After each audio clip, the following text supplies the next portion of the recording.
Last में अपन तो अभी अपन ऐसे मैं आपको ग्राफ बता देता हूँ कैसे अपन को ग्राफ पढ़ना है। तो इसमें क्या होगा, जैसे जब अपन ग्राफ ड्रॉ करेंगे ना तो it will be like this ऐसे। तो पोटेंशियल एनर्जी ग्राफ होंगे और अपन को पता है इस तरफ आप ड्रॉ मत करो, पहले पहले आप ग्राफ बना लो, फिर उसके बाद आप राइट हैंड साइड पे वाई एक्सिस को बनाना है। तो जनरली क्या होता है कि जैसे अपन लिखेंगे यहाँ पर ये मिनिमम एनर्जी है, ये पोटेंशियल एनर्जी वर्सेस अपन डाइहेड्रल एंगल का ग्राफ बना लेते हैं। ये डाइहेड्रल एंगल का ग्राफ बनाएंगे अपन, ठीक है ना। तो अब ग्राफ कैसे बनेगा, जैसे एक तो पहले फुली इक्लिप्स फॉर्म होता है, तो अपन कहेंगे फुली इक्लिप्स फॉर्म में तो एनर्जी बहुत ज्यादा होती है, तो वो ग्राफ जो होगा फुली इक्लिप्स फॉर्म का उसमें पोटेंशियल एनर्जी ज्यादा होगा। और उसके बाद जब आप 60 डिग्री रोटेट करते हो तो इसमें अब अपन को पता है यहाँ पर आप इस टाइप से लिखोगे, दैट इज कॉल्ड, इसको अपन क्या बोलते हैं, अपन इसको एक्लिप्स्ड फुली इक्लिप्स जो होता है उसके बाद जो गॉची फॉर्म आता है वो गॉची फॉर्म ऐसे हो जाएगा। अब इसमें अगर आप वापस 60 डिग्री, तो जो डायहेड्रल एंगल अपन को लिखने होते हैं वो 60 डिग्री पे लिखने होते हैं। तो अपन कहेंगे भाई इसमें तो दो ही टाइप के स्ट्रक्चर बनते जाएंगे, आप कितने भी बनाओ, एक ये बनेगा एक ये बनेगा, फिर से 360। तो ऐसे ना अपन को 60-60 करके पूरा 360 तक बनाना होता है। तो अपन कहेंगे इसकी एनर्जी तो ज्यादा होगी, तो चलो मान लेते हैं अपन इसकी एनर्जी ज्यादा होगी, उसके बाद इसकी एनर्जी तो कम होगी, 3 किलो कैलोरीज डिफरेंस बताया था मैंने इसका। तो अपन कहेंगे फिर इसकी एनर्जी ऐसे बन जाएगी, फिर उसके बाद तो अपन कहेंगे उसके बाद फिर एनर्जी उतनी ही बन जाएगी जितनी एनर्जी इसकी थी, उतना ही ये इसमें भी बन जाएगा। तो अपन इसको ऐसे एनर्जी बता सकते हैं। तो इसकी एनर्जी फिर बढ़ जाएगी भाई, ये एनर्जी बढ़ जाएगी, इसकी एनर्जी फिर 60 डिग्री करोगे तो आप फिर एक और मतलब ऐसे ही बन जाएगा जैसे ये है। तो अपन कहेंगे फिर इसमें सर ऐसा है, तो ऐसे बनेगा, फिर ऐसे बनेगा, फिर ऐसे बनेगा, फिर ऐसे बनेगा। तो अपन क्या करेंगे, अपन कहेंगे देखो भाई ये तो हो गया 60 डिग्री, यहां फिर एनर्जी बढ़ेगी तो ये हो जाएगा 120 डिग्री, अब ये हो जाएगा 180 डिग्री, ये हो जाएगा अपन कहेंगे दैट इज, इसमें फिर 40 ऐड करेंगे, दैट इज 60 ऐड करेंगे 240, ये हो जाएगा अपने लिए 300। तो ये अपन बना देंगे दैट इज 360। तो इस टाइप का ग्राफ अपन बताएंगे। तो सिंस अपन कहेंगे इसके ना जो इथेन था इसके 3 स्टेबल आइसोमर्स बनते हैं। स्टेबल आइसोमर्स कौन से होंगे, जिनकी एनर्जी काफी कम होगी। तो वो 3 स्टेबल आइसोमर्स बनेंगे, तो अपन कहेंगे इस टाइप से ग्राफ होना चाहिए CH3 मतलब इथेन का जो ग्राफ होगा वो दो ही टाइप के कन्फर्मर बनेंगे, 60 पे फिर गॉची, फिर 60 पे आएंगे तो फिर अपन इक्लिप्स जैसे बन जाएगा, फिर स्टैगर्ड, फिर गॉची, मतलब फिर इक्लिप्स, फिर तो दो ही टाइप के बन रहे हैं। तो अपन हर बार क्या करेंगे, ग्राफ बढ़ाते रहेंगे, एनर्जी बढ़ाते रहेंगे और एनर्जी कम करते रहेंगे। अब अपन को पता है इन दोनों में अपन ने किलो कैलोरीज में लिखा था कितना एनर्जी डिफरेंस, तो इधर आप 3 किलो कैलोरीज डिफरेंस है जो आप लिख चुके हो। पहले मैंने आपको बताया था कि इन दोनों में जो डिफरेंस होता है एनर्जी का वो 3 किलो कैलोरीज का होता है। तो स्टैगर्ड और फुल इक्लिप्स फॉर्म में जो एनर्जी डिफरेंस होता है वो 3 किलो कैलोरीज का होता है। अगर अपन ग्राफ चेक करेंगे तो प्रोपेन के लिए it will have the same graph. Propane में, क्योंकि प्रोपेन में भी मेनली टॉर्सनल स्ट्रेन होता है और बस जो एनर्जी डिफरेंस होता है वो 3.3 होता है, तो it will have same graph as of ethane. तो बिल्कुल इथेन जैसे ही इसमें भी सेम ग्राफ होगा, इसमें ग्राफ में ज्यादा कोई चेंजेस नहीं आएंगे। तो अपन चेक करेंगे देन फॉर आप ब्यूटेन बता दो, अपन ब्यूटेन पढ़ रहे थे लास्ट टाइम और उसमें अपन से सबसे ज्यादा क्वेश्चन पूछते हैं। तो अगर अपन ब्यूटेन की बात करेंगे तो ब्यूटेन में तो काफी सारे डिफरेंस आने चाहिए, क्योंकि अपने पास ब्यूटेन में तो फुली क्लिप्ड भी था, पार्शियली क्लिप्ड भी था, गॉची फॉर्म भी था, लाइक दैट। तो अगर तुम्हें याद होगा ब्यूटेन में अपन इसी को ब्यूटेन बना लेते हैं, इसको हटाते हैं, ये अपन ने इथेन के लिए सीख लिया, इसी में अपन ब्यूटेन देखते हैं। तो ब्यूटेन में अपन ने ऐसे लिखा था, ये CH3 था, CH3 था, CH3, ये ब्यूटेन के लिए लिखा हुआ है ना, इसी को अपन ब्यूटेन मान लेते हैं। तो ब्यूटेन में ये अपने पास फिर CH3 हो जाएगा, यहाँ पर CH3 हो जाएगा, फिर स्टैगर्ड फॉर्म होगा, तो अपन को पता है स्टैगर्ड फॉर्म में ये CH3 होगा, इधर CH3 होगा, इधर H, इधर H, इधर H और इधर H, और इन दोनों में काफी डिफरेंस होता है। मतलब स्टेबिलिटी अगर इन सब में चेक करें, ये ज्यादा स्टेबल होगा इससे, ये ज्यादा स्टेबल होगा इससे, ये ज्यादा स्टेबल होगा इससे। और फिर अपन 60 डिग्री बनाएंगे तो 60 डिग्री पे अपन को वापस ही मिलेगा, फिर एक और 60 डिग्री पे अपन को ऐसे मिलेगा, फिर एक और 60 डिग्री पे अपन को वापस ही मिलेगा। तो अपन ग्राफ की बात करते हैं। अगर अपन ग्राफ ड्रॉ करेंगे तो सपोज कर लेते हैं कि भाई ये स्टैगर्ड के लिए आप पोटेंशियल एनर्जी ग्राफ बना रहे हैं, मतलब स्टैगर्ड जो 180 में बनेगा ना उसकी एनर्जी सबसे कम, जैसे उसमें भी बनाया। तो अपन कहेंगे देखो सर सबसे ज्यादा स्टेबिलिटी अनस्टेबल होगा फुल इक्लिप्स फॉर्म, तो अपन ने इसको लिया। उसके बाद अनस्टेबल होगा, अपन कहेंगे देखो ये मतलब पहले ये बनेगा, अब गॉची फॉर्म उससे ज्यादा स्टेबल होगा, तो अपन कहेंगे सर गॉची फॉर्म उससे ज्यादा स्टेबल होगा। स्टैगर्ड फॉर्म उससे कम स्टेबल होगा, तो अपन कहेंगे देखो अगर ये गॉची फॉर्म है तो स्टैगर्ड फॉर्म आपका ऐसे होना चाहिए, ये पार्शली जो मतलब इक्लिप्स्ड फॉर्म है, इसके बाद अपन को गॉची फॉर्म मिलेगा, ये फुली इक्लिप्स्ड है, फिर गॉची है, फिर ये पार्शली इक्लिप्स्ड है, तो इसका स्टेबिलिटी इन दोनों से ज्यादा होता है, तो इसका एनर्जी इन दोनों से कम होगा, इसका एनर्जी तो अपन ने बनाया इसका एनर्जी कम होगा। उसके बाद स्टैगर्ड होगा, स्टैगर्ड के बाद क्या बनेगा, वापस बनेगा पार्शियली इक्लिप्स, तो अपन कहेंगे पार्शियली इक्लिप्स बनेगा, और फिर उसके बाद गॉची फॉर्म, और उसके बाद फिर मैक्सिमम एनर्जी जितनी इसकी होगी उतनी एनर्जी इसकी होगी, तो अपन इस टाइप से ग्राफ बनाएंगे। ठीक है, तो मैं ग्राफ बना देता हूं, एक थोड़ा सा कर्व जैसे बनेगा अपन को ग्राफ, तो मैं कहूंगा देखो भाई इससे गॉची फॉर्म बना, गॉची फॉर्म से पार्शियली इक्लिप्स बना, पार्शियली इक्लिप्स से स्टैगर्ड फॉर्म बना, स्टैगर्ड फॉर्म से फिर पार्शियली इक्लिप्स, फिर गॉची फॉर्म, और फिर गॉची फॉर्म से अपन कहेंगे ये गॉची फॉर्म है, और फिर इससे अपन को ये बन गया। थोड़ा और बड़ा बना सकते हैं, we can write like this, तो अपन कहेंगे ये 0 डिग्री हो गया, डायहेड्रल एंगल ये वाला अपना क्या हो गया 60 डिग्री,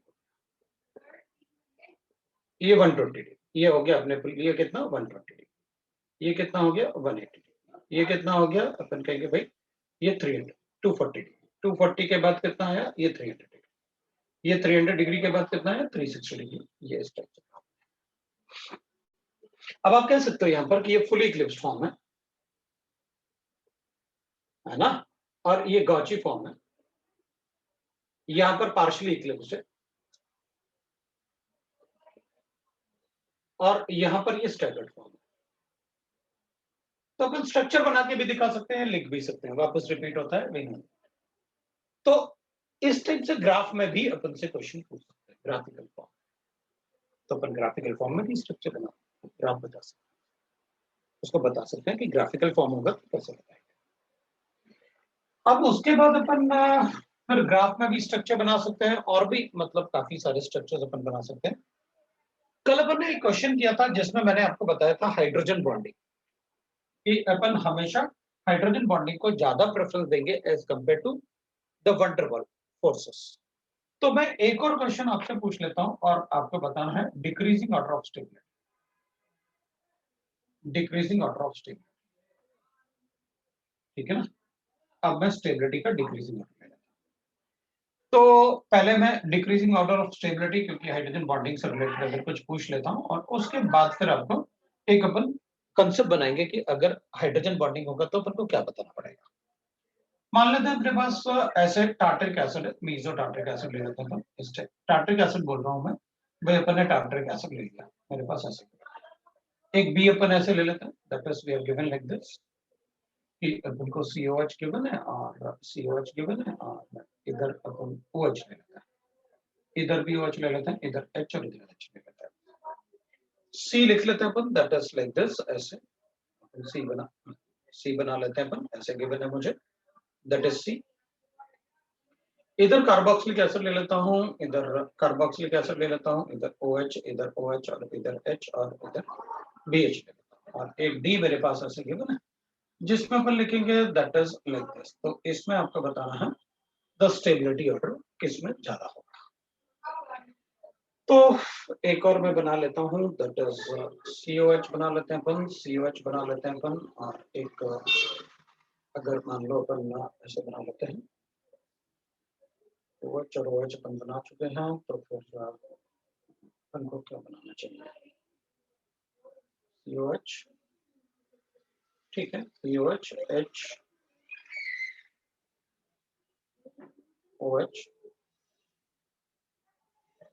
H एंड OH, तो ये तो अपन बना चुके हैं, ये वाला और ये वाला फिर सेम होता है, तो अपन क्या करते हैं इसमें ऐसे बनाते हैं, इधर CH और इधर OH, तो ये बना है क्या करना है, नहीं ये वाला बन चुका है आपका, तो फिर अपन इसको ऐसे कर लेते हैं, इधर OH बनाते हैं और इधर H बनाते हैं, ये बनाया आपने, ये नहीं बनाया है, ये नहीं, ये नहीं बनाया, नहीं ये तो बना ही हुआ, नहीं ये तो सिस्टम है, ये ट्रांसफॉर्म है। चलो ये देख लेते हैं, ऐसे बनाया मैंने, ठीक है, ये बना दिया मैंने, ये सारे डिफरेंट है, ठीक है, चलो कैलकुलेट कर लिया। अब अपन चेक करते हैं कि इनमें स्टेबिलिटी ऑर्डर बतानी है, तो स्टेबिलिटी ऑर्डर कैसे बताएंगे अपन इसमें? मैं इसको हटा रहा हूँ। अब इसमें स्टेबिलिटी ऑर्डर कैसे बताएंगे ये बताओ, ग्राफिक कर दीजिए।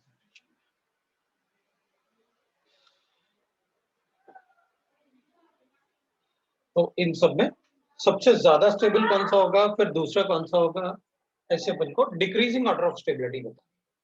तब तक मैं एक दूसरा क्वेश्चन पूछता हूँ।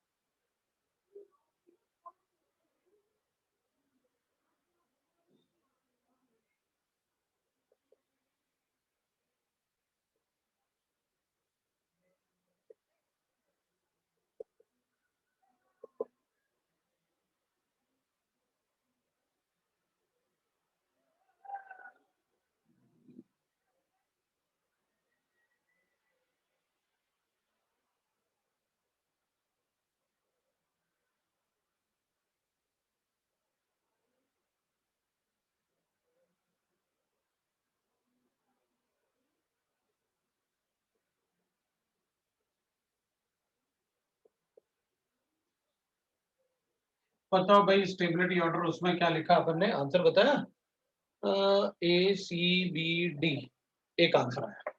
चलो देखो देखो आंसर अगर आता है तो अपन लिखते हैं।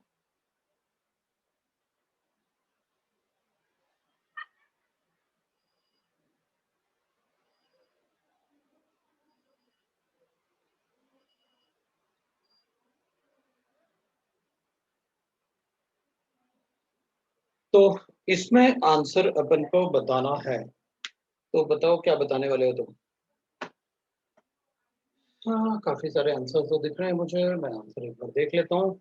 ए सी बी डी आंसर भी है, ए सी बी डी आंसर है, बी ए डी सी भी आंसर है। लो भाई आंसर अगर डिफरेंट होगा तो मुझे बताना ही पड़ेगा।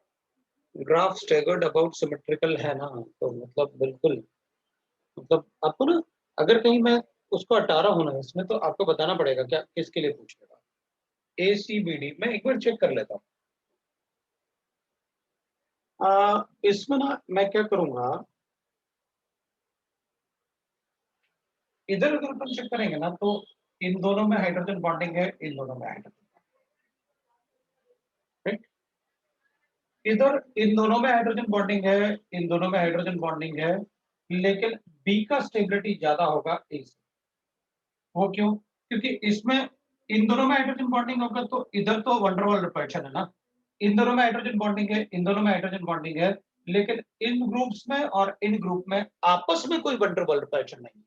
इसमें इधर भी क्राउडिंग है, इधर भी क्राउडिंग है, तो इस क्राउडिंग को तो आप कंसिडर करोगे ना, एक ही तरफ सारे क्राउड हो गए ना, सारे सारे के सारे बड़े ग्रुप्स एक ही तरफ हो गए ना, तब तो अपन को ठीक है, ये इससे हाइड्रोजन बॉन्डिंग बनाए, ये इससे बनाए, लेकिन फिर अगर ये आपस में नहीं बनाएंगे तो अब ये एक साथ थोड़ी बना सकता है, इधर भी बनाएगा इधर भी बनाएगा, ऐसा तो नहीं हो सकता।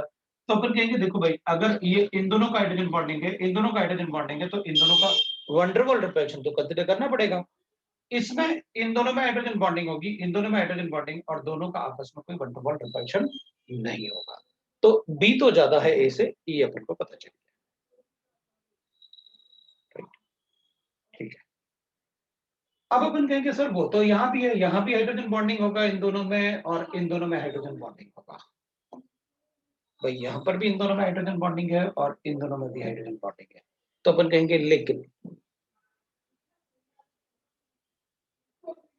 ए में पहले OH OH में हाइड्रोजन बॉन्डिंग नहीं होगा, क्योंकि इसका हाइड्रोजन ज्यादा एसिडिक है, तो हाइड्रोजन इसमें और इसमें हाइड्रोजन बॉन्डिंग होगा।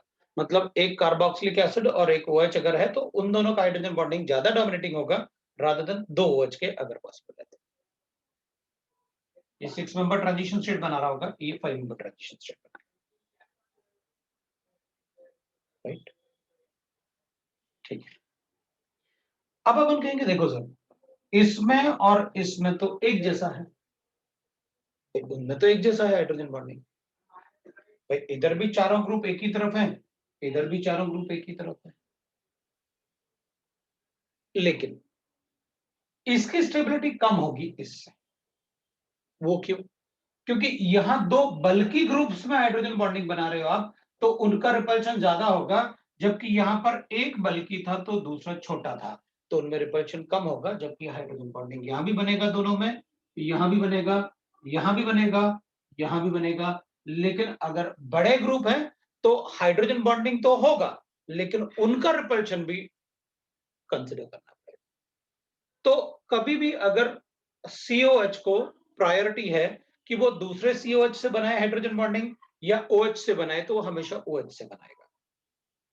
बिकॉज उसमें अगर वो OH से हाइड्रोजन बॉन्डिंग बनाएगा तो अपन कहेंगे देख भाई कार्बोक्सिलिक एसिड ही तो है, अपन ने कार्बोक्सिलिक एसिड लिखना है ऐसे, तो कार्बोक्सिलिक एसिड में अगर अपन चेक करेंगे तो ये एक कार्बन से अटैच्ड है, और अंदर एक कार्बन से अटैच्ड है, फिर एक कार्बन ऑक्सीजन से अटैच्ड है, और फिर वो हाइड्रोजन।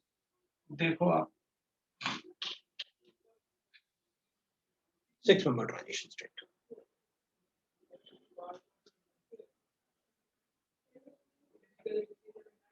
सी में OH और कार्बो, तो अगर आप सी में OH और कार्बोक्सिलिक एसिड का बॉन्ड बनाओगे तो एक ही हाइड्रोजन बॉन्डिंग बना पाओगे, फिर दो नहीं बना पाओगे। सो गलत।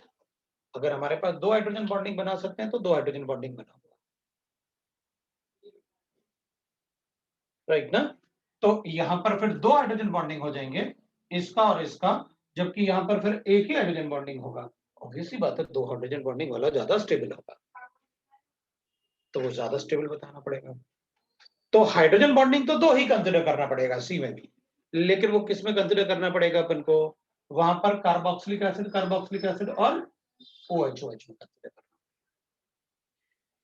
अब अपन कहेंगे ठीक है, यहाँ पर कार्बोक्सिलिक एसिड, तो यहां भी तो कार्बोक्सिलिक एसिड और कार्बोक्सिलिक एसिड में, तो अपन क्या कहेंगे सर, इसमें ये पूरा एक क्राउडिंग है, इसमें नहीं है।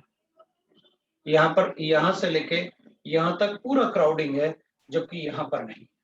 तो इसकी स्टेबिलिटी इससे तो ज्यादा ही होगी भाई, इसकी स्टेबिलिटी इससे तो ज्यादा ही होगा, क्योंकि यहाँ पूरा क्राउडिंग है, यहाँ पर क्राउडिंग नहीं है।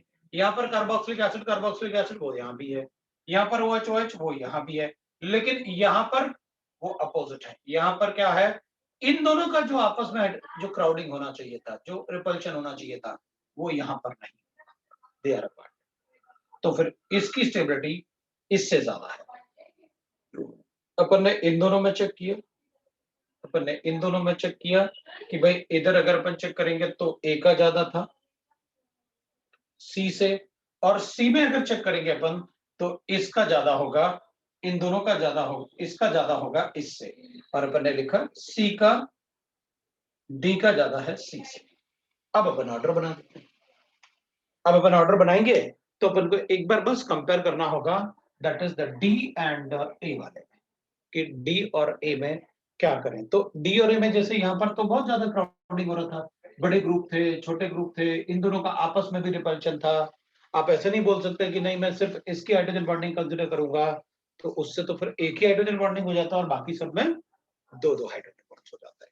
तो अपन कहेंगे फिर इसमें अगर अपन चेक करें तो अपन कहेंगे नो डाउट इसमें हाइड्रोजन बॉन्डिंग है, इसमें हाइड्रोजन बॉन्डिंग है, लेकिन इसमें एक ही तरफ आने से क्राउडिंग बढ़ेगा, और क्राउडिंग बढ़ेगा तो वंडर वॉल रिपल्शन बढ़ेगा।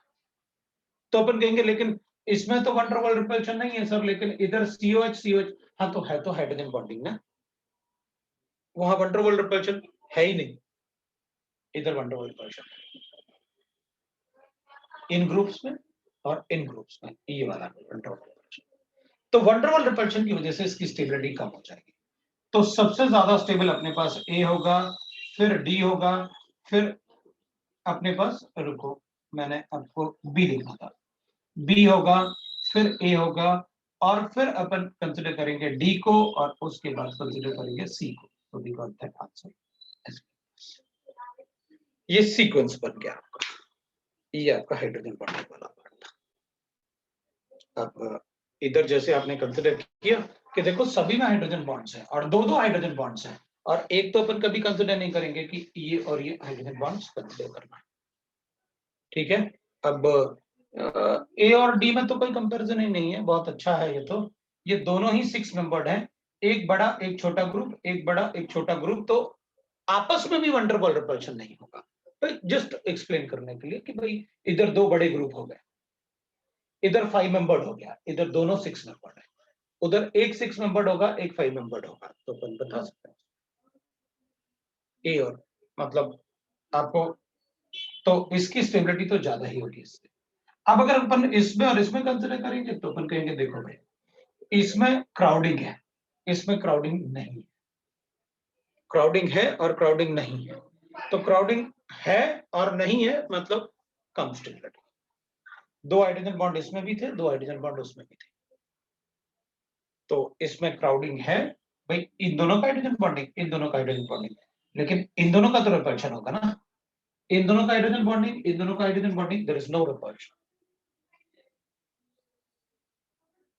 सो D is more stable than A. तो लिखा ना अपन ने D is more stable than A, अच्छा अच्छा गलत लिखा ना मैंने, ए का स्टेबिलिटी थोड़ी होगा, डी का मोर स्टेबल होगा, ये है अपन ने वही एक्सप्लेन किया, D is more stable than A, बिल्कुल बिल्कुल बिल्कुल बिल्कुल बिल्कुल वही एक्सप्लेन किया मैंने, वही एक्सप्लेन किया। अब इसमें चेक करेंगे अपन, तो ये अपन को समझ में आ गया हमें क्या करना था, अपन ने हाइड्रोजन बॉन्डिंग और वंडरवॉल रिपल्शन को चेक कर लिया। अब आप बताओ इसमें क्या करना है। तो अगर अपन इसकी बात करेंगे तो अपन कहेंगे देखो भाई ये तो स्टैगर्ड है, ये एक्लिप्स्ड है, ये गॉची और ये पार्शियली स्टैगर्ड, पार्शियली एक्लिप्स्ड, ये पार्शियली। तो अपन क्या करेंगे ना, इसमें हाइड्रोजन बॉन्डिंग नहीं है जबकि इसमें हाइड्रोजन बॉन्डिंग है, इसमें तो इसमें कहेंगे अपन, तो इसमें हाइड्रोजन बॉन्डिंग क्या है, इसमें तो मैक्सिमम रिपल्शन है, हाइड्रोजन बॉन्डिंग होगी नहीं क्योंकि दोनों एक ही प्लेन में प्रेजेंट है, तो इसमें तो टॉर्शनल स्ट्रेन, वंडरवॉल स्ट्रेन, कितना सारे स्ट्रेन इसी में प्रेजेंट है। तो जब भी अपन कहेंगे कि अगर इंट्रामॉलिक्यूलर हाइड्रोजन बॉन्डिंग है तो गॉची फॉर्म ज्यादा स्टेबल होगा स्टैगर्ड फॉर्म से, ज्यादा स्टेबल होगा स्टैगर्ड में हाइड्रोजन बॉन्डिंग नहीं होगा ना। और फिर अपन कहेंगे partially eclipsed and fully eclipsed, and fully eclipsed, partially eclipsed and fully eclipsed, ये होगा।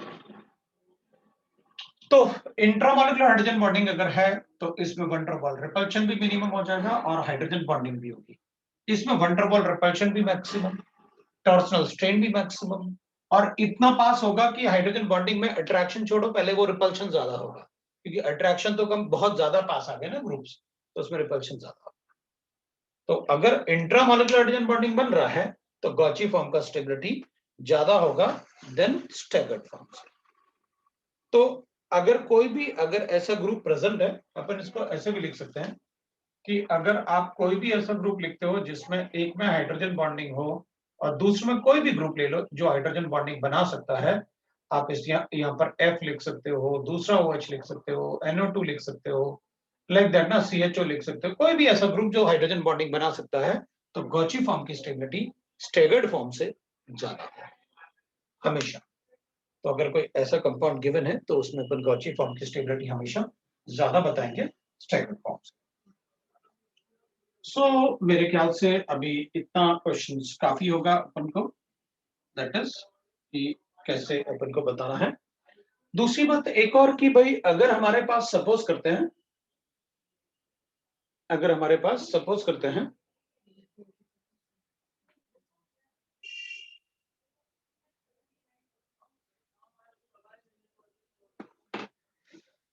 एक मिनट रुकना है, एक मिनट रुकना,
Okay, let us have.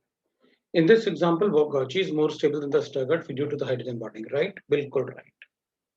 ठीक है ना? तो वो हाइड्रोजन बॉन्डिंग की वजह से ही मैंने आपको बताया वो ज्यादा स्टेबल है। अब ना what I am telling is कि देख, अगर मुझे कभी मतलब कन्वर्जन की जरूरत पड़ी ना, या तो अपन को आरएस कॉन्फ़िगरेशन की जरूरत पड़ी तो मैं एक छोटा सा पार्ट आपको हिंट दूंगा। जो फेस्चर प्रोजेक्शन होता है ना, मान ले अपन को ऐसे की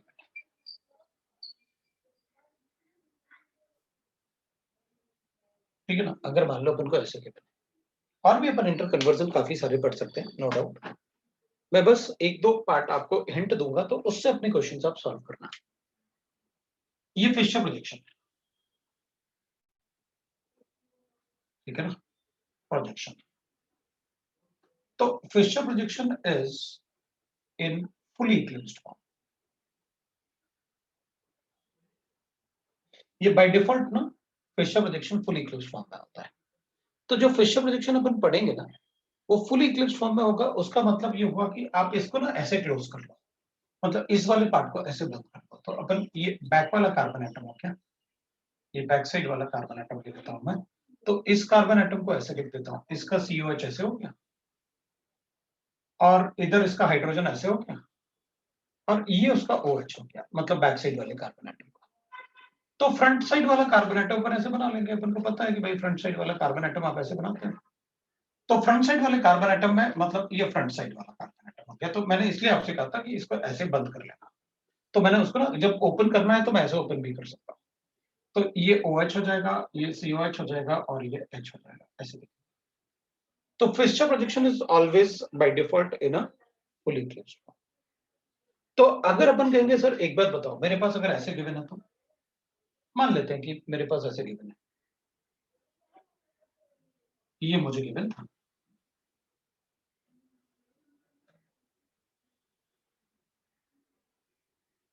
ऐसे गिवन है, और मुझे इसमें और इसमें कंपैरिजन बताना है, या इसको और इसको कंपेयर करना है कि दे आर डायस्टीरियोइसोमर्स और दे आर मिरर इमेजेस, ये दे आर आइडेंटिकल, क्योंकि ये तो ऑप्टिकली इनेक्टिव है, दिख ही रहा है अपन को प्लेन ऑफ सिमेट्री। तो अपन क्या करेंगे, अपन कहेंगे देखो इसको देख के नहीं बताएंगे अपन कभी। एक बात याद रखना, कभी भी किसी भी कंपाउंड के कंपैरिजन देख के नहीं बताया जाता, आरएस कॉन्फ़िगरेशन से बताया जाता है। तो अपन क्या करेंगे, अगर मैं इन दोनों कार्बन एटम को, जिसमें एक COH ऊपर की तरफ है, नीचे इधर वाला नीचे की तरफ है, एक कार्बन एटम को पकड़ के दूसरे को कितना भी रोटेट करो, इनके RS कभी चेंज नहीं होते। RS कॉन्फ़िगरेशन कभी चेंज नहीं होगा। मैं एक कार्बन एटम को बाहर वाले को पकड़ लेता हूं, पीछे वाले को कितना भी रोटेट करूं, इनका RS कभी चेंज नहीं होगा। इसका मतलब है कि मैं क्या करूंगा, मुझे एक बात अच्छे से पता है कि एक कार्बन एटम को पकड़ के दूसरे कार्बन एटम को आप जितना मर्जी चाहे रोटेट करो, RS कभी चेंज नहीं होता। मैं क्या करूंगा, 180 डिग्री रोटेट। बाहर वाला कार्बन एटम तो ऐसे ही रखा मैंने, पीछे वाले को 180 रोटेट कर। अगर आप पीछे वाले को 180 रोटेट करोगे तो ये OH पीछे वाले कार्बन एटम को ना, तो OH इधर आ, 180 में ये OH इधर चला जाएगा, COH इधर आ, COH इधर आ गया और H इधर आ गया। अब अपन क्या करेंगे भाई, अब इसको ओपन करते हैं। ओपन करो, क्योंकि फुली इक्लिप्स फॉर्म है ना। एंड अभी आपने बताया कि बाय डिफॉल्ट क्या होता है कि जो फुली इक्लिप्स फॉर्म होता है वो फिशर प्रोजेक्शन में होता है। तो अपन क्या करेंगे, पीछे वाले कार्बन एटम और आगे वाला कार्बन एटम, इसमें अपन ने ये आगे वाला कार्बन एटम था तो इसको अपन ऐसे ओपन करते हैं, तो COH नीचे चला जाएगा और इसका इधर OH था और इधर H था, और पीछे वाले में इधर OH है, इधर H है और इधर COH है, ये COH है। तो अपन क्या करेंगे, अपन कहेंगे देखो भाई, इन दोनों में अगर आपको रिलेशन बताना है तो साफ साफ दिख रहा है, इसमें प्लेनो सिमेट्री है, इसमें प्लेनो सिमेट्री नहीं बन सकती, मतलब दे आर डायस्टेरियो आइसोमर्स। तो ये दोनों डायस्टेरियो आइसोमर्स हैं। ऐसे भी लिखोगे तो भी कहूंगा डायस्टेरियो आइसोमर्स है। कैसे बताया, RS कॉन्फ़िगरेशन से। ये अपने पास 1 था, ये 2 था, ये 3 था, तो अपन ने ऐसे लिखा, R हो गया, ये S हो गया, ये S है, ये R है, ये S है, और ये वाला भी अगर अपन चेक करेंगे तो ये वाला S है और ये वाला भी S है, ये दो भाई, तो दे आर डायस्टेरियो आइसोमर्स। तो जब भी अपन को ऐसे गिवन हो न्यूमैन प्रोजेक्शन में, आप उसे सॉहर्स प्रोजेक्शन में कुछ भी नहीं करना, और कुछ भी नहीं कि सॉहर्स को ऊपर से देखेंगे नीचे कुछ नहीं देखना है। आपके पास सॉहर्स प्रोजेक्शन है, कन्वर्ट कर लो। मेरे पास ऐसे है सर, ये सॉहर्स प्रोजेक्शन है। मैंने आपको इसलिए हिंट दिया कि मैं आपको हिंट देता हूं आपको करना क्या है। मान लो मेरे पास ये सॉहर्स प्रोजेक्शन, ठीक है ना। अब थोड़ा मैं स्टैगर्ड बना लेता हूं, क्योंकि ये तो एक्लिप्स तो वैसे ही उनको तुरंत पता चल जाएगा। मैं थोड़ा अलग टाइप का बना लेता हूं, ऐसे सॉहर्स ना ऐसे बना देता हूं। अब वो स्टैगर्ड टाइप कंफर्मेशन बना रहा हूं मैं, तो मैं इसको OH लिख लेता हूं, इसको H लिख देता हूं, इसको COH लिख देता हूं। अब अपन कहेंगे ठीक है, आपने सॉर्ट्स बना के दिया और उल्टा सीधा कुछ भी बना दो, हमें क्या फर्क पड़ता है, हमें ये पता है ये बैक साइड वाला कार्बन एटम है। तो पहले मैंने बैक साइड वाला कार्बन एटम, बैक साइड वाले कार्बन एटम पे COH लिखा हुआ है, H लिखा हुआ है और इधर OH लिखा हुआ है। अब क्या करना है अपन को, तो अपन सबको पता है कि कैसे कन्वर्ट किया जाता है, वो सारी चीजें अपन को पता है। अपन क्या करेंगे, ये वाले कार्बन एटम को, ये वाले कार्बन एटम को इसके सामने लेके जाएंगे। तो जब इस वाले कार्बन एटम को इसके सामने लेके जाओगे तो आप क्या करोगे, इधर अपने पास अब ये जिस टाइप से बना रखा है आपने, H नीचे बना रखा है आपने, तो मतलब वो स्टैगर्ड जैसे है, लेकिन आपने यहां पर COH लिखा हुआ है और यहां पर OH लिखा हुआ है, ये मेरे पास बनेगा, ये बन गया। अब अपन क्या करेंगे, अपन को पता है कि दोनों कार्बन एटम को कितना भी रोटेट करो उनका RS कॉन्फ़िगरेशन चेंज नहीं होता। तो ठीक है, पीछे वाले को 60 डिग्री रोटेट कर देते हैं या सामने वाले को 60 डिग्री रोटेट कर देते हैं। तो सामने वाले को 60 डिग्री रोटेट कर दो आप इसको, तो मैंने 60 डिग्री रोटेट कर लेना है। तो जब मैं 60 डिग्री रोटेट करूंगा तो पीछे वाला तो ऐसे ही हो जाएगा, COH हो जाएगा, इधर OH था और पीछे वाला इधर OH है। इधर वाला क्या हो जाएगा, जब अपन रोटेट करेंगे तो अब ये ऐसे हो जाएगा, तो अपन कहेंगे इधर COH आ जाएगा, इसको रोटेट किया मैंने इसकी तरफ, तो ये हाइड्रोजन इधर आ जाएगा और ये हाइड्रोजन इधर क्या आ जाएगा, इधर OH आ जाएगा बाहर की तरफ। लो भाई मेरे पास, अब मैं ओपन कर देता हूँ इसको। तो पीछे वाला कार्बन एटम तो अपन को दिख रहा है, इधर OH होगा, और पीछे वाले कार्बन एटम में इधर OH था तो इधर H था पीछे वाले। तो पीछे वाले कार्बन एटम में तो ये बन गया अपने पास, और बाहर वाले कार्बन एटम में ये OH इधर है और इधर ये है और इधर COH है। लो भाई हो गया, ये दोनों आपस में, मतलब ये और ये आपस में मिरर इमेज है। मतलब अगर अपन कैलकुलेट करके बताना चाहें, अगर अपन कैलकुलेट करके बताना चाहें कि ये वाला स्ट्रक्चर ये है और ये वाला स्ट्रक्चर ये है, ये दोनों आपस में मिरर इमेजेस हैं। अगर ये दोनों आपस में मिरर इमेजेस हैं तो मैं बोल सकता हूं कि ये और ये आपस में मिरर इमेजेस है, या ये और ये आपस में मिरर इमेजेस है, ऐसे मैं बोल सकता हूँ RS कॉन्फ़िगरेशन कैलकुलेट करके। डायरेक्टली कोई चीज़ आप प्रेडिक्ट नहीं करोगे कि ये ऐसा होगा, मैं ऐसा से अज़्यूम कर लूँगा, मैं ऐसा समझ जाऊँगा। कुछ भी आप डायरेक्टली नहीं बोलने वाले। आप अपनी तरफ से डायरेक्टली कुछ नहीं।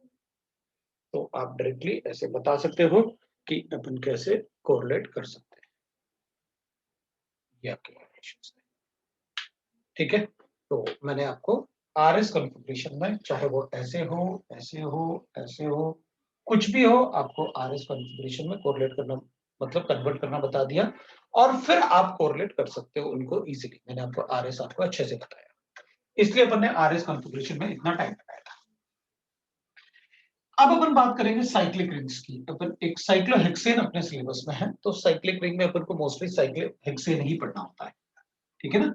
साइक्लिक रिंग में अपन को साइक्लोहेक्सेन ही पढ़ना होता है बस। तो ये कन्वर्जन आपको अच्छे से पता है। जो भी केमिस्ट्री में कैलकुलेशन करना, कभी भी ये नहीं करना कि यार वो वहां बना हुआ है, ये यहाँ बना हुआ है, ये इनशोमर हो जाएंगे, कुछ नहीं। हमको सब कुछ RS में कन्वर्ट करके देखना है। उसके बगैर कुछ भी करोगे, गलती करोगे। 100% आपसे गलती होगी। तो आप मैंने आपको बता दिया कि बगैर RS कैलकुलेट किए आप बिल्कुल नहीं बताना कि ये यहाँ बना हुआ है, वो वहां बना हुआ है, ये इधर हो जाएगा, उधर हो जाएगा, ऐसे कुछ भी नहीं करना। अब मैं एक पार्ट लिखने वाला हूं, that is cyclohexane. Cyclic ring लिख लेते हैं, क्योंकि थोड़ा सा अपन साइक्लिक रिंग भी डिस्कस करेंगे। ठीक है? यहाँ पर अपन सैचुरेटेड रिंग्स की बात कर रहे हैं। अनसैचुरेटेड रिंग्स में तो अपन ने एरोमेटिसिटी वगैरह पढ़ा हुआ था। अपन बात कर रहे हैं सैचुरेटेड रिंग्स की। सैचुरेटेड रिंग्स, सैचुरेटेड रिंग्स मतलब अपन रिंग के अंदर डबल बॉन्ड ट्रिपल बॉन्ड नहीं बनाने वाले। तो अपन क्या करेंगे? अपन कहेंगे देख भाई, एक पॉइंट। वैसे तो अपन कहते हैं according to Baeyer strain theory, according to Baeyer strain theory, strain theory, all rings are planar, जो कि गलत है, लेकिन that is a Baeyer strain theory. अपन से क्वेश्चन भी ऐसे ही पूछेंगे, calculate the stability of ring according to Baeyer strain theory. अब रिंग्स में वैसे अपन को पता है कि भाई मैं एक पॉइंट लिख के छोड़ दूंगा क्योंकि वो गलत है थ्योरी अपन, लेकिन अगर पूछा according to Baeyer strain theory तो क्या करेंगे? फिर अपन को बताना पड़ेगा। तो अगर अपन सारे रिंग्स को प्लेनर रिज्यूम करते हैं तो ये तो 60 डिग्री बॉन्ड एंगल है इसका। इसमें अपन को पता है 90 डिग्री बॉन्ड एंगल है according to Baeyer strain theory. और 5 मेंबर रिंग में भी अपन को पता है 108 होता है, ये बॉन्ड एंगल 108 होगा। 6 मेंबर रिंग में it will be 120 degree, like that we say that वो रिंग्स होता है। According to Bayes strain theory, all rings are planar, and the angles and the stability of ring is calculated. And the stability of ring is calculated by angle strain. Is calculated by angle strain. तो अब अपन बात करेंगे angle strain की। Actually angle strain का मतलब है कि अगर कार्बन कार्बन के बीच में आपको बॉन्ड बनाने हैं, अगर आपको कार्बन कार्बन के बीच में बॉन्ड बनाने हैं तो कार्बन कार्बन के बीच में जो भी बॉन्ड बनेंगे उन बॉन्ड्स का बॉन्ड एंगल 109.28 मिनट्स होना चाहिए। That is tetrahedral structure. वो डायमंड भी एग्जिस्ट करता है लाइक दैट ना, कि वो ज्यादा स्टेबल स्ट्रक्चर है। Any deviation from this angle will destabilise the bonds. तो अगर मैं इस बॉन्ड को छोटा करूंगा तो फिर उनको तो काफी पोटेंशियल एनर्जी देनी पड़ेगी, बहुत ट्विस्ट करना पड़ेगा अपन को। तो वो कहता है bank angle strain calculated by the angle strain. और एंगल स्ट्रेन कैसे कैलकुलेट करते हैं तो अपन लिख देते हैं। एंगल स्ट्रेन जो होता है वो अज्यूम कर लेता है कि 1/2 into 109.28 minus that is bond angle, जो भी आपको रिंग में बॉन्ड एंगल के बाद। तो मैं क्या करूंगा, जब 3 मेंबर रिंग होगा तो यहाँ 60 ले लूंगा, 4 मेंबर रिंग होगा तो 90 ले लूंगा, 5 मेंबर रिंग होगा तो 108 लूंगा, और अगर 6 मेंबर रिंग होगा तो मैं 120 ले लूंगा। So maximum strain is in 3 member ring, क्योंकि उसमें तो ये बॉन्ड एंगल 60 होगा तो फिर एंगल स्ट्रेन भी सबसे ज्यादा होगा। तो अपन कहेंगे कि सबसे कम स्टेबल 3 मेंबर रिंग होगा, फिर 4, फिर 5, फिर 6, 6 मेंबर रिंग में तो ये वैल्यू नेगेटिव आने वाली है। तो नेगेटिव वैल्यू आएगा तो व्हाट ही सेज दैट कि उस केस में कार्बन दूसरे प्लेन में भी जा सकते हैं। अगर इससे ज्यादा बॉन्ड एंगल होगा तो कार्बन दूसरे प्लेन में भी जा सकते हैं, बट रिंग की स्टेबिलिटी ज्यादा होगी। So according to this theory therefore we can say that according to Beer strain theory,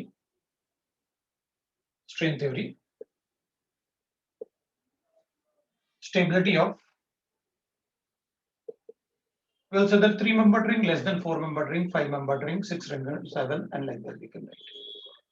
अपन वैसे बता सकते हैं। वो एंगल स्ट्रेन पे डिपेंड करेगा कि जितना ज्यादा डेविएशन होगा उतना ही ज्यादा उसमें एंगल स्ट्रेन आएगा। तो 6-membered, इधर अगर 3-membered रिंग की बात करें तो हमें 109 होना चाहिए, हमने काफी ज्यादा स्ट्रेन करके उसको पास लेके आए, इसलिए 3-membered की स्टेबिलिटी सबसे कम होती है। तो ये बेयर स्ट्रेन थ्योरी है। According to Baeyer strain theory हमने साफ साफ लिखा, राइट ना। सो इन एक्चुअल प्रैक्टिस और experiment we can write experiments except 3-membered ring all are non-planar, तो 3-membered ring के अलावा बाकी सारे के सारे नॉन प्लेनर होते हैं। अगर अपन 3-membered ring की बात करें तो it is planar like this, जैसे उसने बताया वैसे अपन इसमें ही बताएंगे। 4-membered ring की बात करूंगा तो 4-membered ring में थोड़ा सा मतलब ऐसे ट्विस्ट होता है ऐसे, मतलब अगर अपन चेक करें तो ऐसे थोड़ा सा इस टाइप से हो जाएगा, मतलब 2 कार्बन एटम एक ही प्लेन में होंगे। तो आप जब ऐसे बनाओगे 4-membered ring को तो दैट इज कि आप ये 4-membered ring है तो इन दोनों को एक ही प्लेन में रखो और इन दोनों को थोड़ा सा मतलब ऊपर कर लो, इन दोनों को थोड़ा सा ऊपर की तरफ, उसी प्लेन में मत रखो, थोड़ा सा ऊपर कर लो। तो मैंने ये दोनों कार्बन एटम को एक ही प्लेन में दिखाए हैं ऐसे कि वो एक ही प्लेन में रखे हुए हैं, दोनों कार्बन एटम एक ही प्लेन में रखे हुए, और इनको मैंने थोड़ा सा, जो ये वाले कार्बन एटम है इसको थोड़ा ऊपर ले लिया, इसको थोड़ा ऊपर ले लिया, तो ये वाले कार्बन एटम को थोड़ा सा ऊपर ले लिया। तो like that the structure is. अब थोड़ा सा ऊपर मतलब कितना ऊपर ले लें, तो अपन कहेंगे भाई इसमें जो एंगल होगा वो बहुत कम होगा, लेकिन अपन ऐसे बता सकते हैं कि ये जो बॉन्ड एंगल होता है इनमें जो 90 होता है ना दोनों कार्बन एटम के बीच में, इन दोनों कार्बन एटम के बीच में जो बॉन्ड एंगल था वो 90 होना चाहिए था, इन दोनों के बीच में 90 होता है। तो जब अपन उसको ऊपर उठाते हैं थोड़ा सा तो वो बॉन्ड एंगल 87 हो जाता है, मतलब आपने बहुत ज्यादा चेंज नहीं किया। 87 होगा तो बहुत ज्यादा चेंज नहीं किया आपने, वो बहुत कम चेंज किया आपने।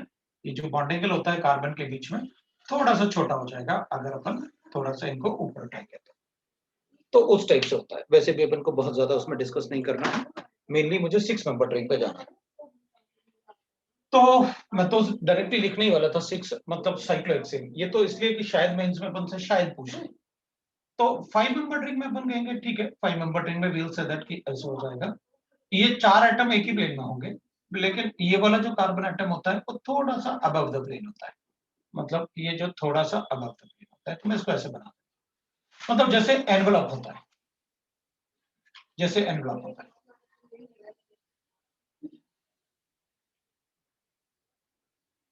एनवलप शेप जैसे कि भाई एनवलप होता है ऐसे अपन ओपन करते हैं ना एनवलप की, भाई ये एनवलप हो गया और ये उसका वो क्लोज करने वाला ऐसे माउथ, और ये अपन को पता चल गया। So like that the shape is. 6-membered ring जो होता है वो नॉन प्लेनर रिंग होता है, 6-membered ring भी नॉन प्लेनर होगा। इसके डिफरेंट स्ट्रक्चर्स हो सकते हैं, इसके बहुत सारे स्ट्रक्चर्स हो सकते हैं 6-membered ring के। अभी 6-membered ring में विल से दैट कि भाई इसमें ये कार्बन एटम मेनली जो अपन इसके 2 स्ट्रक्चर पढ़ते हैं 6-membered ring के, वो है कि अगर हम ये 4 कार्बन एटम को एक ही प्लेन में रखें और इसको ऊपर की तरफ ले लेते हैं और इसको नीचे की तरफ ले लेते हैं, तो ये सबसे ज्यादा स्टेबल फॉर्म होता है 6-membered ring का। तो ये जो स्ट्रक्चर बनेगा ऊपर की तरफ लेने के बाद अपन इसको 2-dimensional पेपर पे बना के देखते हैं अपन कैसे बनाएंगे। ये एक हो गया और एक अपन ऐसे बना लेते हैं, राइट, ये इस टाइप से बना लेते हैं अपन और उसमें चेक कर लेते हैं अपन को क्या करना चाहिए। बिल्कुल एंगल स्ट्रेन को आप रेडियंस में कैलकुलेट करोगे। सो इसमें ये मैंने एक कार्बन एटम ऊपर की तरफ कर लिया और मैं एक कार्बन एटम को नीचे की तरफ कर लेता हूं। ये इस टाइप से बन जाएगा, मतलब ये चारों एटम एक ही प्लेन में है, चारों एटम एक ही प्लेन में है, और एक अपन ने इसको ऊपर की उस प्लेन से ऊपर की तरफ ले लिया और एक नीचे की तरफ ले लिया। वैसे अपन इसको ऐसे भी बोल सकते हैं, ये चारों जो होंगे वो चेयर बनाते हैं अपन उससे, ये सीट हो गया मेरा बैठने वाला, पीछे वो टिकने वाला चेयर का और नीचे पैर रखने वाला चेयर पे ऐसे बना देते हैं, तो अपन इसको चेयर फॉर्म भी बोल सकते हैं, that is called a chair. तो इसको अपन चेयर फॉर्म भी बोल देते हैं, that is a chair form. और इसमें अपन ऐसे भी बना सकते हैं कि भाई अगर हम चाहें तो दोनों ही मतलब ऊपर की तरफ ले लेते हैं दोनों, या दोनों को नीचे की तरफ ले लेते हैं, मतलब ऐसे अपन बना सकते हैं, या तो दोनों को ऊपर की तरफ ले लो या फिर दोनों को नीचे की तरफ ले लो, तब भी एक स्ट्रक्चर बना सकते हैं। अगर ऐसा बनाया जब दोनों ही ऊपर की तरफ या नीचे की तरफ ले लें अपन, तो then that form is called, अपन फिर इसको ऐसे बना सकते हैं, then that is called the boat form. ये चारों एक ही मतलब ऐसे होंगे, अगर वो देखने से थोड़ा लग रहा होगा आपको जैसे अपन पेपर बोर्ड बनाते हैं ना, बोर्ड बना के पानी में डाल देते हैं ऐसे, तो पेपर बोर्ड जैसे दिख रहा है, तो that is called a board form. तो इसको अपन बोर्ड फॉर्म, मेनली अपन को दो ही फॉर्म ये पढ़ने होते हैं, लेकिन इसके अलावा भी कभी कभी अपन कहेंगे मेरी मर्जी, मैं तो इसको ऐसे रखूंगा, अब बताओ आप क्या करोगे। मैं ऐसे पढ़ूंगा, बस मैं ऐसे पढ़ूंगा, ये 5 कार्बन एटम को एक ही प्लेन में रखूंगा, अब बताओ क्या करेंगे। रखो, हमें कोई प्रॉब्लम नहीं है, आप तो इसमें भी बहुत सारे फॉर्म बनाओ, हमें फर्क नहीं पड़ता, लेकिन मेनली हमें ये दोनों डिस्कस करने हैं बस। तो अपन इसको नाम दे देंगे हाफ चेयर। अब हाफ चेयर के अलावा मतलब ऐसा कुछ और भी हो जाएगा, नहीं सर सर मैं तो मतलब कुछ और ही दूंगा, मतलब ऐसे हाफ चेयर नहीं दूंगा, मैं तो कुछ और ही नाम दूंगा, हाँ तब तो कोई प्रॉब्लम नहीं है, लेकिन अपन जो स्टेबिलिटी ऑर्डर में लिखेंगे तो अपन इसको हाफ चेयर फॉर्म, मतलब it will be like this, अपन ऐसे हाफ चेयर फॉर्म बना, फिर ये हाफ चेयर फॉर्म होगा, क्योंकि हमने ये 5 कार्बन एटम एक ही प्लेन में रखे हुए हैं, और ये वाला कार्बन एटम एक कार्बन एटम को अपन ने ऊपर की तरफ, that will be the half chair. Mainly जो अपन से क्वेश्चन आएंगे वो चेयर फॉर्म से आएंगे, क्योंकि ये मोस्ट स्टेबल फॉर्म है, और ये मोस्ट अनस्टेबल, ये अनस्टेबल फॉर्म है। और अगर अपन चेक करेंगे तो मोस्ट स्टेबल फॉर्म इसलिए नहीं होता क्योंकि ये इसका स्टैगर्ड फॉर्म होता है, ये इसका स्टैगर्ड फॉर्म होता है, और ये इसका फुली इक्लिप्स्ड फॉर्म होता है, ये इसका फुली इक्लिप्स्ड फॉर्म होता है, तो अपन उससे भी बता सकते हैं, लेकिन अपन पहले देख लेते हैं, उसके बाद मैं आपको स्टैगर्ड भी बताऊंगा, उसका सारी चीजें बताऊंगा। तो मेनली तो अपन को साइक्लोहेक्सेन ही पढ़ना था, जैसे मैं डायरेक्टली बोल रहा था कि चलो सीधा डायरेक्टली चलते हैं, लेकिन मैंने आपको थोड़ा सा, हो सकता है अपन को मेंस में बेयर स्ट्रेन थ्योरी पूछ लें, है ना, तो फिर उस केस में अपन फंस जाते हैं कि भाई बेयर स्ट्रेन थ्योरी तो सबने बताया है, लेकिन अपन को पता है बेयर स्ट्रेन थ्योरी सीधा सीधा बॉन्डिंग लॉ से बताना होता है अपन को, और जितना ज्यादा डेविएशन होगा 109.28 मिनट से, उतना ज्यादा उसका स्टेबिलिटी कम होगा, जितना ज्यादा डेविएशन होगा 109.28 मिनट से, और अगर बॉन्डिंग एंगल बड़ा है तो फिर उस केस में अपन उसको बोलते हैं that is,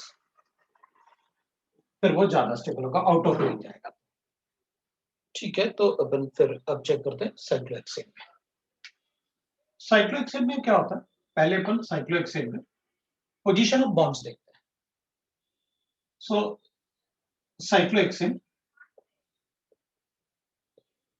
there are two types of bonds present in cyclohexane, मतलब जो अपन को पता है, यहाँ पर कार्बन आपने बता रखे हैं, लेकिन हाइड्रोजन भी तो होंगे, तो उन हाइड्रोजन के पोजीशंस जो होते हैं बॉन्ड्स के, वो फिक्स होते हैं। There are two types of bonds, there are two types of bonds with each carbon atom, ठीक है, और वो जो दो टाइप के बॉन्ड्स होते हैं, एक होता है हॉरिजॉन्टल बॉन्ड और एक होता है वर्टिकल बॉन्ड। तो एक अपन वर्टिकल बॉन्ड लिख लेते हैं, जो वर्टिकल बॉन्ड होगा उसको अपन कहते हैं एक्सियल बॉन्ड, और जो दूसरा टाइप का बॉन्ड होता है दैट इज कॉल्ड हॉरिजॉन्टल होता है, जो उसको अपन कहते हैं इक्वेटोरियल बॉन्ड्स। हॉरिजॉन्टल बॉन्ड जो होगा वो इक्वेटोरियल बॉन्ड्स होगा।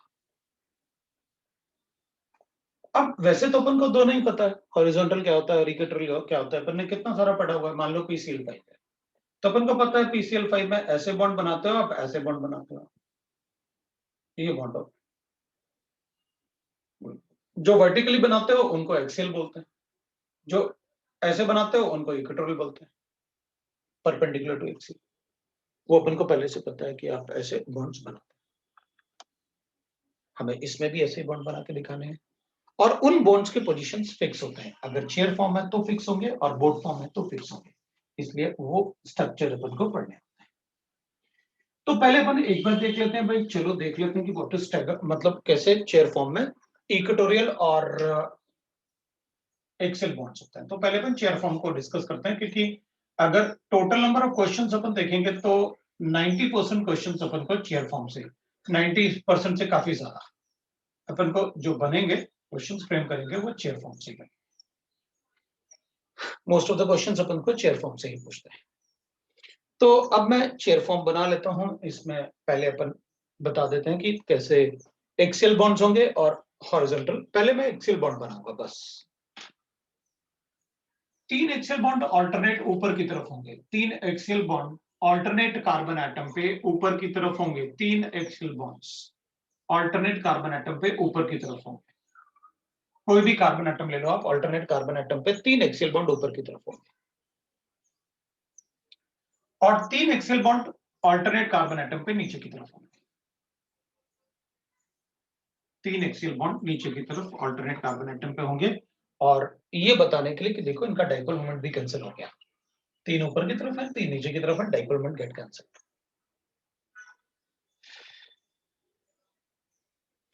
अब अगर अपन चेक करेंगे इसमें, दैट इज अब अपन इक्वेटोरियल बॉन्ड्स की बात करते हैं, तो equatorial bonds are like this. Equatorial bonds are like this. तो अपने पास जो चेयर फॉर्म है उसमें इक्वेटोरियल बॉन्ड्स बनाता हूं मैं। 3 इक्वेटोरियल बॉन्ड्स एक तरफ होंगे ऑल्टरनेट एटम पे, एक ये होगा, एक ये होगा और एक ये होगा। 3 इक्वेटोरियल बॉन्ड्स एक तरफ होंगे और 3 इक्वेटोरियल बॉन्ड्स अपोजिट साइड में होंगे, एक ये होगा, एक ये होगा और एक ये होगा। अब होगा क्या ना, इधर सिंस क्राउडिंग बढ़ जाएगा तो अपन इनको ना एक थोड़ा सा पोजीशन चेंज करते हैं अपन, क्योंकि वो दिखेंगे अपन को वैसे ही, लेकिन दोनों को ही मतलब डाइपोल मोमेंट कैंसिल कर देते हैं, क्योंकि इसका तो इससे कैंसिल हो जाएगा, इससे कैंसिल हो जाएगा। तो इनको भी अपन ऐसे बना देते हैं, अपन को पता है 3 एक तरफ है, 3 एक तरफ है, तो अपन इसको ऐसे बना लेते हैं, ये इधर है और ये इधर है, दोनों ही पैरेलल है लेकिन अपोजिट डायरेक्शन में, ताकि वो क्राउडिंग ना दिखे अपन को। तो अपन ने इसलिए वैसे बना लिया। तो ये इक्वेटोरियल बॉन्ड 3 हो गए, ये नीचे की तरफ है, ये ऊपर की तरफ है, ये नीचे ऊपर की तरफ होगा तो ये नीचे की तरफ होगा, ऐसे बना। भाई इसको ऐसे बनाना था अपन को और इसको ऐसे बनाना था अपन को, तो अगर दोनों बनाऊंगा तो वो समझ में नहीं आएगा कौन सा किसका बॉन्ड है, तो अपन ने उसको बाहर की तरफ बना लिया और ऐसे बता दो। तो ठीक है, अपन कहेंगे ठीक है, अगर मुझे इसमें ही इक्वेटोरियल बनाने होते तो मुझे पता है कैसे बनाना है। ऑल्टरनेट एटम पे 3 इक्वेटोरियल एक तरफ हो जाएंगे, ऑल्टरनेट एटम पे 3 इक्वेटोरियल एक तरफ हो जाएंगे। तो 1 2 3 इधर की तरफ था, 1 2 और ये इधर की तरफ था, लेकिन हमने बाहर बनाया ताकि वो अच्छे से दिखे अपन को कि ये बॉन्ड है वहां पर। अब अपन क्या करेंगे, जैसे मान लेते हैं अपन को बॉन्ड सारे दिख रहे हैं, अपन को बॉन्ड सारे दिख रहे हैं, दोनों को कंपाइल करके अगर मैं बनाना चाहूं कि स्ट्रक्चर कैसे होगा तो मैं ऐसे बना सकता हूं। भाई दोनों को कंपाइल करो, इक्वेटोरियल और एक्सियल को, तो I can write like this कि वो कैसे स्ट्रक्चर होगा अपन बता सकते हैं, है ना। स्ट्रक्चर कैसे दिख रहा होगा वो अपन बता सकते हैं। तो अपन कहेंगे देखो भाई ये तो एक्सियल हो गए,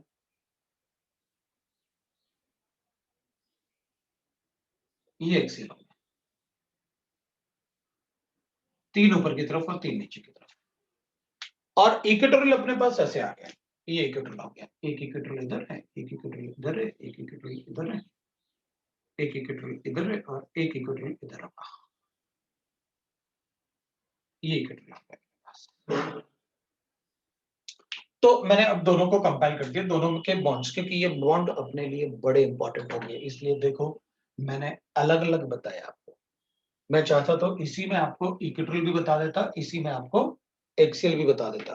क्यों? क्योंकि एक बात ध्यान रखना, स्टीरियोकेमिस्ट्री पर्टिकुलरली अपन को नंबर ऑफ आइसोमर्स तो पूछ सकते हैं कि नंबर ऑफ आइसोमर्स कितने होंगे, लेकिन स्टीरियोकेमिस्ट्री के सारे स्ट्रक्चर्स पूरा ऑर्गेनिक केमिस्ट्री में यूज होगा, ठीक है ना। ये सारे स्ट्रक्चर्स अपन पूरे ऑर्गेनिक केमिस्ट्री में कंपाउंड के स्ट्रक्चर बनाने में यूज होंगे। इवन केमिकल रिएक्शंस में, मैं साइक्लोहेक्सेन के केमिकल रिएक्शंस में अपन को वो ये चेयर फॉर्म बना के देंगे। इस टाइप से आप केमिकल रिएक्शन बताओ, रेट ऑफ रिएक्शन बताओ किसका ज्यादा होगा। इसलिए अपन को बॉन्ड्स के पोजीशन बड़े अच्छे से आने चाहिए। तो उसमें है क्या, जो हॉरिजॉन्टल बना है वो इक्वेटोरियल है, जो वर्टिकल बना हुआ है वो एक्सियल। खत्म बात। भाई एक्सियल सीधा सीधा लाइन तो दिख रहा है, इधर कहीं अपन को सीधा लाइन नहीं दिख रहा। अपन क्या करेंगे इसमें, मान लो अपने पास अब एक छोटा सा एग्जांपल लेते हैं। एक पॉइंट है फॉर 1,2-डाइमिथाइल साइक्लोहेक्सेन।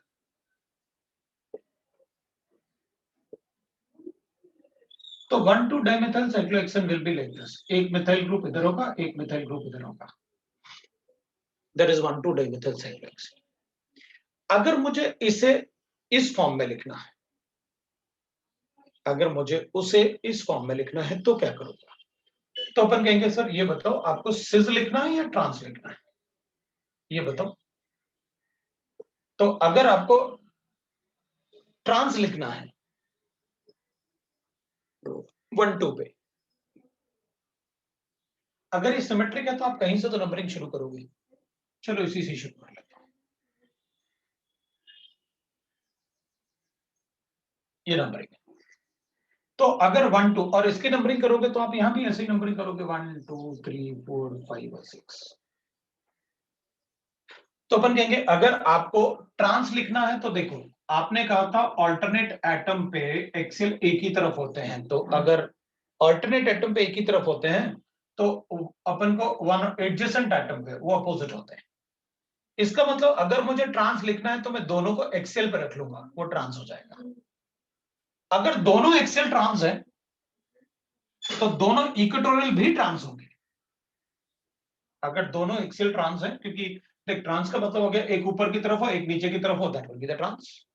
भाई अगर अपन बनाएंगे ट्रांस कभी तो अपन ऐसे तो कहेंगे अपने पास अगर साइक्लोहेक्सेन है तो अपन क्या करेंगे, भाई ठीक है मेरे पास एक मिथाइल ऐसे, एक मिथाइल ऐसे, एक मिथाइल ऐसे है और एक मिथाइल ऐसे है। Now it is trans. अगर मैं दोनों ही CH3 को ऊपर की तरफ लिख लूं तो दैट विल बी सिस। तो अपन कहेंगे अच्छा अगर 1,3 पे लिखना है तो फिर अपन कहेंगे 1,3 पे अगर आपको सिस लिखना है तो ऐसे होना चाहिए। 1,3 का सिस ऐसे होगा, ट्रांस ऐसे होगा। तो अपन कहेंगे देखो 1,3 पे अगर आपको सिस बनाना है 1,3 पे तो दोनों एक्सियल ले लो क्योंकि वो दोनों एक ही तरफ। लेकिन अगर आप 1,2 पे दोनों एक्सियल लोगे ना तो दोनों अपोजिट हैं, एक ऐसे बॉन्ड है और दूसरा ऐसे बॉन्ड है। जबकि 1,3 पे ऐसे ये बॉन्ड है और ऐसे ये बॉन्ड है, तो वो सिस जैसे है। तो अपन कहेंगे अच्छा अगर आपको इसको सिस लिखना है, अगर दोनों एक्सेल ट्रांस है, दोनों इक्वेटोरियल ट्रांस होंगे तो ऑब्वियस सी बात है एक एक्सेल और एक इक्वेटोरियल सिस होगा। या आप इसका एक्सेल लिख लो, इसका इक्वेटोरियल लिख लो, या इसका इक्वेटोरियल लिख के इसका एक्सेल लिख लो, तब भी आप उसको सिस ही बोलोगे। तो अगर मुझे इसके लिए सिस बताना है तो अपन rather than writing like this अपन ऐसे बता देंगे, ये लो सर ट्रांस बन गया, ये ट्रांस है। अगर आपको 1,2-डाइमिथाइल साइक्लोहेक्सेन को ट्रांस में बनाना है तो ऐसे बनाना है, और अगर सिस बनाना है तो अपन कहेंगे ऐसे सिस बना लो, उसमें क्या एक एक्सेल एक ही।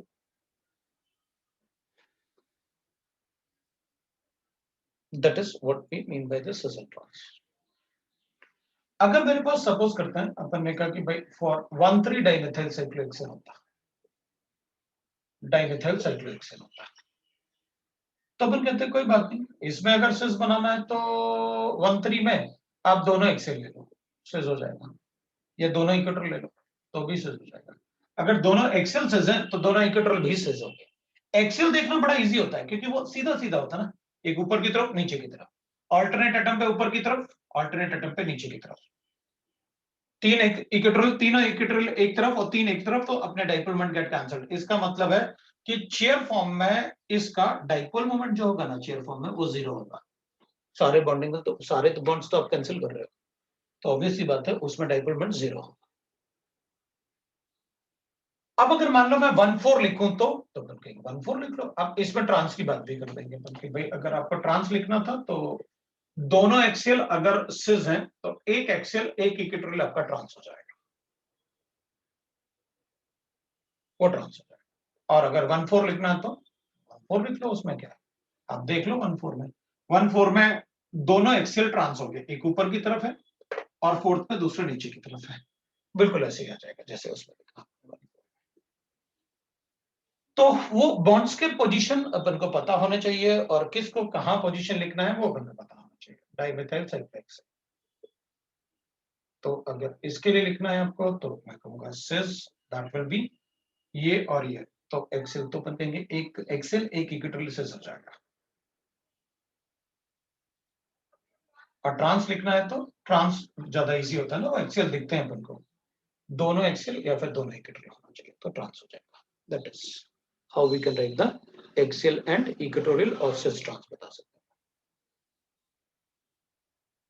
ठीक है, तो for the 2E whose position you have changed, are they actually like that or it is just to see clearly on paper? हाँ, तो just to see the clearly on paper ऐसे दिखेंगे अपन, है ना। और मैंने किसी का पोजीशन चेंज नहीं किया, आप बनाओगे तो वैसे ही बन जाएगा। आपको ये समझ में आ गया तो फिर मैं इसको हटा के इसको बना देता हूँ, अगर आपकी मर्जी, आप चाहते हो कि नहीं उसको पूरा बना दो, मैं पूरा बना देता हूँ। आप बना लो, मैं पूरा इसको बना देता हूँ।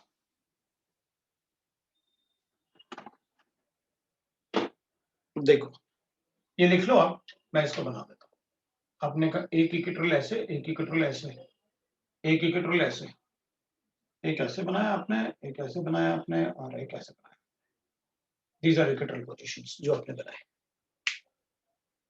और अपन उसे देखते हैं कैसे बनाना है। मैं इसको हटाता हूं और बाद में फिर आप देख लेना इसको सिस ट्रांस कैसे बताना होता है, मैंने आपको बता दिया। कोई भी अगर ग्रुप लिखा हुआ है तो अपन उसमें बता सकते हैं कब सिस होगा कब ट्रांस होगा। मैं इसको ना, जो ये बना हुआ है ना, इसको मैं कन्वर्ट करता हूं न्यूमैन प्रोजेक्शन में। ठीक है, अपन इसको न्यूमैन प्रोजेक्शन में, वो सर्कल वाला जो गोले वाला था ना, उसमें कन्वर्ट करता है, तो अपन इजीली उसको पढ़ पाएंगे। तो मैं इसको हटा रहा हूं, किसी को डाउट नहीं है तो हटा सकता हूं। तो चलो इसको न्यूमैन प्रोजेक्शन में कन्वर्ट कर देते हैं, तब तो और भी ज्यादा इजी दिखेगा अपन को। ठीक है ना, तब तो आप बहुत इजीली देख सकते हो उसे। मैं ना यहां से व्यू करने वाला हूं उसे, इस तरफ से व्यू करने वाला हूं। तो अपन को पता है एक बात कि सर अगर आप वहां से व्यू करोगे तो ये दोनों जो है ना 2, 3 और 5, 6 वो ऐसे हैं,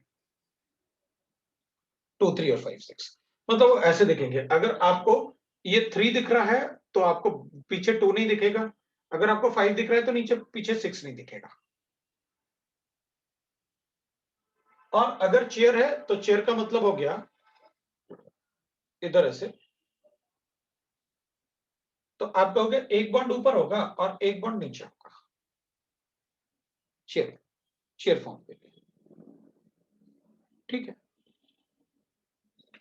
अब अपन इसको बनाते हैं। आप यहां से व्यू कर रहे हो, आपको ये दोनों कार्बन दिखेंगे, ये बाहर वाले कार्बन एटम है, पीछे वाले कार्बन एटम है। तो मैं पहले पीछे वाले कार्बन एटम बना लेता हूँ, ये पीछे वाला कार्बन एटम, और पीछे वाले कार्बन एटम में जैसे ये 6 वाला हो गया और ये वाला हो गया, तो मैं क्या करूंगा इसमें एक्सियल बॉन्ड नीचे की तरफ बना लेता हूं ऐसे, पीछे वाला कार्बन एटम, ये पीछे वाला कार्बन एटम हो जाएगा, और इधर बाहर वाले कार्बन एटम को ऐसे बना लेता हूं, ये बाहर वाला कार्बन एटम हो गया, उसका एक्सियल ऐसे हो जाएगा, ये बाहर वाला कार्बन। अब मैं इसमें एक और सर्किल बना लेता हूं यहाँ पर दूसरे कार्बन एटम के लिए, क्योंकि ये तो मैंने आपको 5 कार्बन एटम बना दिया, अभी मैं इसमें दूसरे बनाऊंगा, ये पीछे वाला कार्बन एटम, ये ऐसे दिख रहा है मुझे। अब मैं नंबरिंग करता हूं पहले, है तो और अच्छा समझ, पहले एक्सेल लिख लेता हूं मैं तो और अच्छा समझ में आएगा आपको। ठीक है, आपको एक्सेल दिखेगा साफ साफ, पहले मैं एक्सेल बना देता हूं। ठीक है, अच्छा देख, ये एक्सेल है, पहले मैं नंबरिंग इसके हिसाब से नंबरिंग कर देता हूं। आपने यहाँ पर 1 लिखा हुआ है, पीछे 2 था, इधर आपने 3 लिखा हुआ है, 1, 2, इधर 3, नीचे 4 है, ये 4 है, ये बाहर 5 दिख रहा है अपन को और पीछे 6 है जिससे कि 1 अटैच्ड है। ये एक्सियल बॉन्ड्स है, ये आपके एक्सियल बॉन्ड्स है, ये आपके इक्वेटोरियल बॉन्ड्स है, ये आपके इक्वेटोरियल बॉन्ड्स है, ये एक्सियल बॉन्ड्स है। अब अपन कहेंगे दो इक्वेटोरियल नहीं दिख रहे सर हमको, एक 1 वाला और एक 4 वाला, तो हाँ ठीक है ना, इधर से देख रहे थे तो एक 4 वाला आपकी तरफ होगा, एक आपसे दूर होगा। इसका मतलब मुझे 4 में एक इक्वेटोरियल ऐसे बनाना है, थोड़ा ऊपर की तरफ बना देंगे, कोई फर्क नहीं पड़ेगा अपन को, और एक इक्वेटोरियल अपन बाहर की तरफ बना लेते हैं, क्योंकि आप यहां से देख रहे थे ना, तो 4 वाला तुम्हारी तरफ बाहर की तरफ होगा, जबकि 1 वाला तुमसे दूर होगा।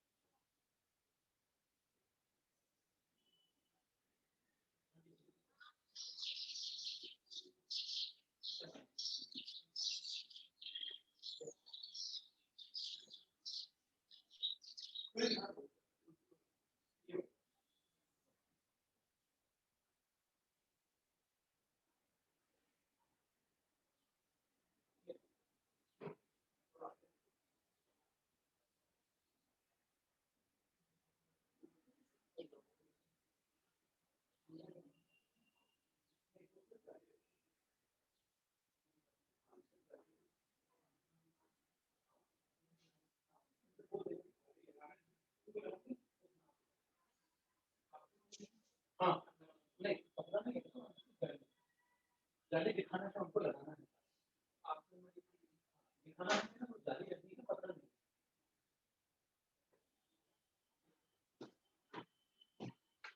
तो अब मेरे ख्याल से काफी कुछ ऑब्जर्व कर लिया होगा आपने इतनी देर में, क्योंकि मैं तो थोड़ा सा कोई आ गया, बेल बजाया तो मुझे जाना पड़ा। तो अब इतनी देर में आपने काफी कुछ देख लिया होगा और आपको समझ में आ गया होगा। अगर कोई डाउट है तो आप बताओ। अब तुम एक बार देखो, ये पूरा स्टैगर्ड फॉर्म लग रहा है, गॉची फॉर्म जैसे बनाते हैं ना, स्टैगर्ड फॉर्म, ये नीचे ऊपर ऐसे, right. This is staggered form, इसलिए मैं आपको बता रहा था। इसलिए अब देखो तुम, अगर तुम 1 और 2 जो पीछे है, ये वाला 2 वाला एक्सेल है, अगर आप 1 2 पे एक्सेल पे रखोगे तो वो ट्रांस होगा, लेकिन अगर 1 3 पे एक्सेल पे रखोगे तो सिस होगा। वही तो बताया आपने ना। और सभी का डाइपोल मोमेंट कैंसिल हो रहा है, देख लो आप, इक्वेटोरियल्स बताया मैंने आपको। अब अपन बोर्ड फॉर्म की बात, और मोस्टली क्वेश्चन इसी फॉर्म से सॉल्व करना अगर आपको जरूरत पड़े तो, लेकिन इसमें अपन को क्वेश्चन देंगे इस फॉर्म में। मैं भी आपको बार बार बताऊंगा कि देखो ऐसे क्वेश्चन आ रहे हैं, ऐसे क्वेश्चन आ रहे हैं, क्वेश्चन तो कुछ अपन भी करेंगे। यहाँ पर अपन एक बार बोर्ड फॉर्म को देख लेते, बोर्ड बना लेते, दिस इज द बोर्ड। तो अगर ये बोर्ड फॉर्म में अपन कहेंगे, ठीक है भाई आप बोर्ड फॉर्म ऐसे बना लो, कोई प्रॉब्लम नहीं है, this is the boat form we have. तो अपन कहेंगे ठीक है, बोर्ड फॉर्म में अब अपन स्ट्रक्चर देखो, उसमें एक्सेल और इक्वेटोरियल पोजीशंस देख लेते हैं। बोर्ड फॉर्म में क्या होगा, एक एक्सेल इधर होगा, एक एक्सेल इधर होगा, और एक एक्सेल इधर होगा, एक एक्सेल इधर होगा, एक एक्सेल इधर होगा, और एक एक्सेल इधर। देख के ये तो पता चल गया तुरंत कि सर इसका डाइपोल मोमेंट जीरो नहीं होने वाला। तो 2 एक्सेल एक तरफ है और 4 एक तरफ है, डाइपोल मोमेंट कैसे जीरो होगा? ये तो पक्का पता है कि डाइपोल मोमेंट इसका जीरो नहीं होने वाला, ये अनस्टेबल है। तो अपन कहेंगे अब इक्वेटोरियल और बना दो सर, तो अपन कहेंगे एक इक्वेटोरियल ऐसे होगा, एक इक्वेटोरियल ऐसे होगा, बाकी इक्वेटोरियल अपन ऐसे बना देंगे भाई, इधर वाला ऐसे होगा, इधर वाला ऐसे होगा, इधर वाला भी ऐसे होगा, और इधर वाला भी ऐसे होगा,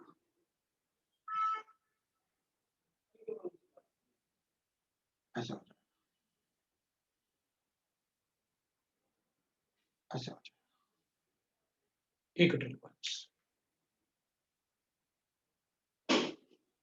तो अब अगर मुझे इसको इसमें बनाना है तो अपन कहेंगे तो बड़ा इजी, आप देख लो ना, आपको बोर्ड बनाना है, ये चेयर बना हुआ है, तो अपन क्या कहेंगे, सर एक बात बताओ, 1 2 3 4 5 ये तो एक जैसे हैं। भाई एक ही एटम तो है, इसको नीचे ले आओ, ये इसको ऊपर ले जाओ। भाई एक ही एटम तो है, इसको घुमा के नीचे ले आओ तो चेयर बन गया।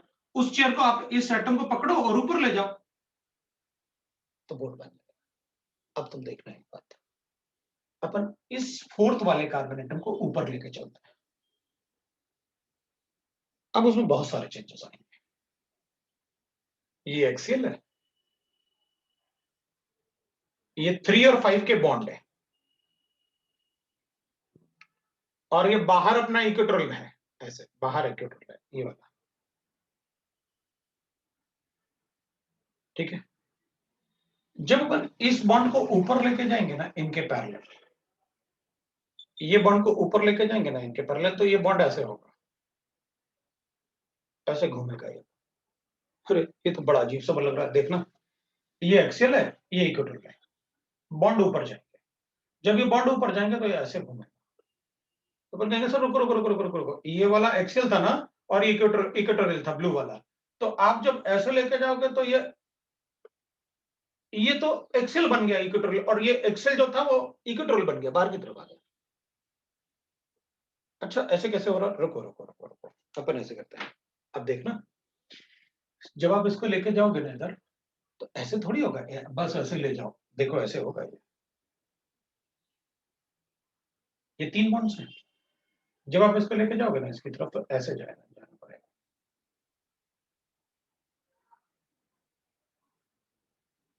इस बॉन्ड को आपको ऐसे रोटेट करना, मतलब अपन इसको ना 60 डिग्री रोटेट करना है इसको, मतलब ऐसे नहीं खींच के ले जाओ उधर, बस अपन को ना रोटेट करना पड़ेगा, क्योंकि दोनों कार्बन 5 और 6, 3 और 2 में रोटेशन पॉसिबल है, सिंगल बॉन्ड है, दे आर नेवर प्रोजेक्शंस।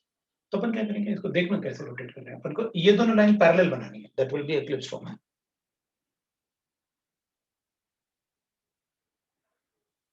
तो अब तो देखो एक बात, ये जो रेड वाला है ना, जो इक्वेटोरियल था, वो इसके पैरेलल आ रहा है, देखना। और ये ग्रीन वाला जो है ना, जो एक्सेल था, वो इक्वेटोरियल के पैरेलल आ रहा है। ये देखो इक्वेटोरियल एक्सेल बन गया, और उधर वाला एक्सेल इक्वेटोरियल बन गया, और ये वाला इधर।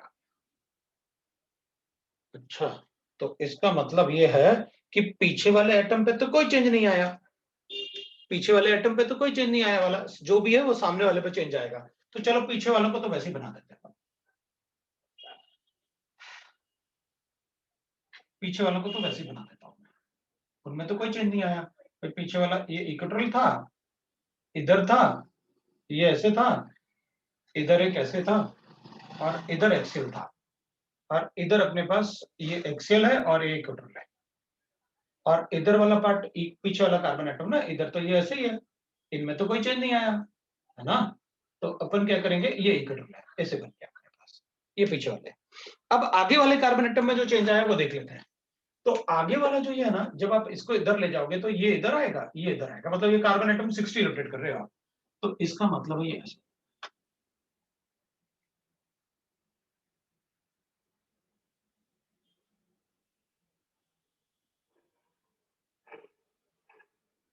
आगे वाला कार्बन एटम लो है, आगे वाला कार्बन एटम, मतलब जो आगे वाला कार्बन एटम था वो ऐसे बन गया अपने पास, ये एक्सेल बन गया, और ये इक्वेटोरियल बन गया।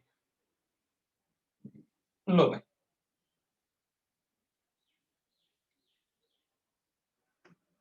अब तुम देखो, मैंने भी तो ये बनाया, बाहर वाला इक्वेटोरियल, ये अंदर वाला इक्वेटोरियल, ये बाहर वाला इक्वेटोरियल, ये अंदर वाला इक्वेटोरियल, ये बाहर वाला, ये अंदर वाला, बाहर वाला अंदर वाला, एक इक्वेटोरियल बाहर की तरफ, एक इक्वेटोरियल अंदर की तरफ, एक बाहर की तरफ, एक अंदर की तरफ, बाहर की तरफ, एक अंदर की तरफ, जहां से देखोगे आप दोनों एक्सेल, दो ही एक्सेल एक ही डायरेक्शन में होंगे तो दोनों एक्सेल बनाए ना आपने एक ही डायरेक्शन में, और 4 एक्सेल एक ही डायरेक्शन में होंगे, बनाए ना आपने 4 एक्सेल एक ही direction. This is fully eclipsed, मतलब चेयर फॉर्म जो होता है वो फुली इक्लिप्स्ड होता है, इसलिए चेयर फॉर्म की स्टेबिलिटी कम होती है। और ज्यादा स्टेबिलिटी किसकी होती है, वी गॉट दैट कि भाई ज्यादा स्टेबिलिटी किसकी होगी। तो अपन को चेयर और बोर्ड फॉर्म पता चल गया, अपन को बाकी फॉर्म पता चल गया कि अपन को कैसे बताने हैं।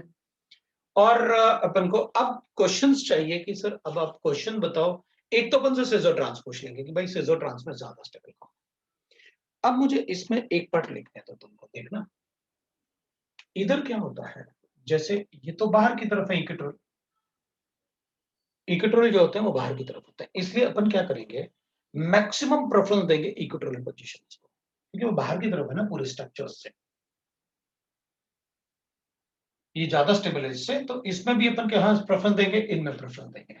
क्यों? क्योंकि एक्सेल में क्या है, ये तीनों में आपस में इंटरेक्शन होगा, इसको अपन कहते हैं एक्सियल इंटरेक्शन, इसको अपन कहते हैं एक्सियल इंटरेक्शन। ये एक्सियल जो होगी ना, इसमें आपस में इंटरेक्शन होगा, तो उसको अपन कहते हैं एक्सियल इंटरेक्शन।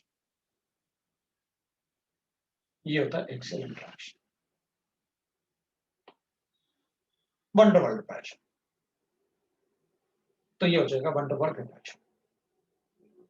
इसलिए अपन पोजीशन इधर कहीं वन टू वन रिपल्शन नहीं आ सकता ना भाई, इक्वेटोरियल एक नीचे की तरफ है, एक ऊपर की तरफ है, गॉच फॉर्म, उसमें one two one repulsion least होता है, and they are just like staggered form, आप देखोगे तो वो अपोजिट होंगे ना, सब अपोजिट,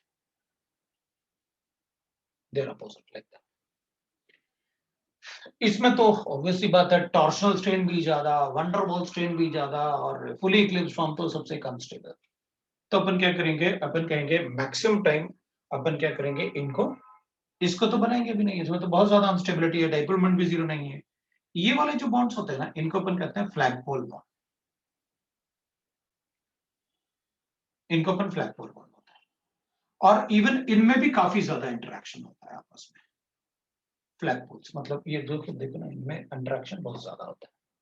फ्लैगपोल अपन इसलिए बोल रहे हैं, वो बोट पे ऐसे फ्लैग लगा दिया अपन ने, ऐसे लग रहा है ना, बोट पे अपन ने फ्लैग लगा लिया, तो फ्लैग लगा लिया, तो उसको अपन इसलिए फ्लैगपोल बॉन्ड जैसे बोलते हैं, दीज आर फ्लैगपोल बॉन्ड्स। तो ये अपन को इस टाइप से स्ट्रक्चर्स मिलेंगे। अब दूसरी बात, क्वेश्चंस में ना जैसे अपन लिखेंगे स्टेबिलिटी, तो एग्जांपल लिख रहे हैं स्टेबिलिटी, मान लो अपने पास एक ऐसे गिवन है, अपन कहेंगे एक CH3 मेरे पास ऐसे गिवन है, एक CH3 मेरे पास ऐसे गिवन है, और एक बार ऐसे गिवन है, तो अपन कहेंगे एक CH3 ऐसे गिवन है और एक CH3 मेरे पास ऐसे गिवन है, इन दोनों में से ज्यादा स्टेबल कौन सा होगा?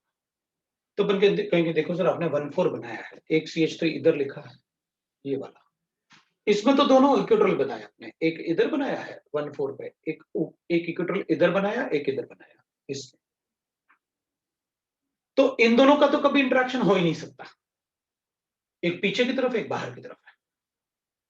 लेकिन इधर CH3 में क्या होगा, ये जो हाइड्रोजन है ना, ये वाले हाइड्रोजन जो इधर है,